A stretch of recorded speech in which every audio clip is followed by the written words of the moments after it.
What inspires change? What motivates us? It's what's inside that moves us. What moves you? Get the Scion story at scion.com.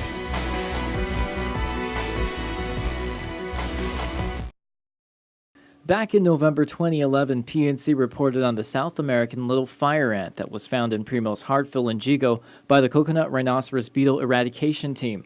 The most recent invasive species to Guam is 1/16 of an inch, or as long as a penny is thick. It doesn't build mounds and nests under rocks, leaves, or pieces of bark. It also easily falls off trees and should not be confused with much larger ants. It has spread to places like Hawaii, Florida, New Caledonia, and the Galapagos. Fast forward to today, the little fire ant has been identified in 12 to 14 different sites around the island, including various sites in Jigo, Piguat Maritzo, Umatic, Santa Rita, Nimitz Hill, and Barragata. This is kind of what we've been worried about. So they just drop all over the trees here? Or? Yeah, pretty much all over the place.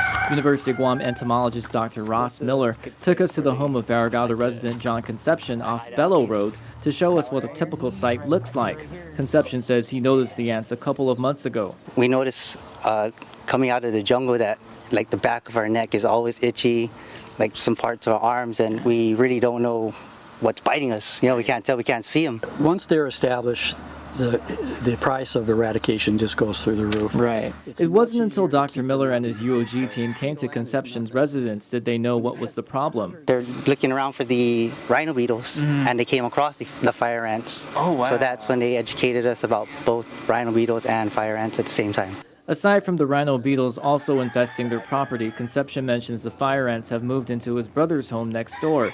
He says his family is doing their best to deal with their unwanted house guests. Well, I mean, you can't help it. You come across it, they're going to bite you, you know what I mean? Yeah. They're going to sting you, whatever they do, but it's just so small that they're everywhere. It hurts. Yeah, and show us like what happened to you. You just got. Oh yeah, see, I just got bit like a couple of minutes ago, and it's actually all irritating. I'm just scratching, and that's just one ant probably.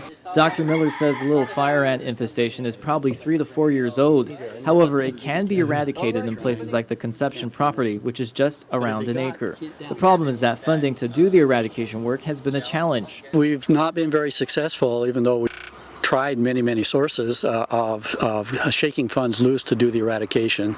It's not cheap. Really do a good job, probably $250,000. Comparing that to the millions of dollars of loss that the ant could cause to tourism and public health, Miller believes $250,000 is a good investment. He warns if left uncontrolled, the fire ant can take over the infested area, cause pets and domesticated animals to go blind, and endanger agriculture, organic farming, and the overall quality of life. That means that a park like Ipao Beach, for example, very popular park, if the little fire ant gets into there, it'll be up in the trees.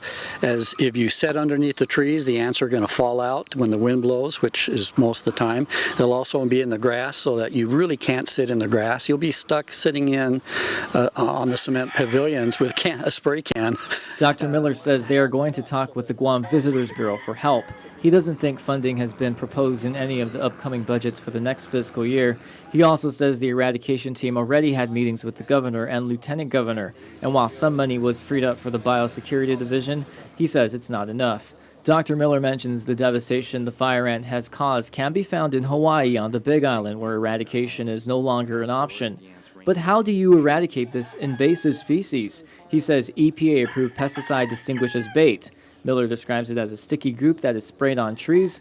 The worker ants are attracted to the goop and bring it back to the queens. So the workers then carry that food back to the queens, and over a little bit of time, the queens ingest enough that it kills them.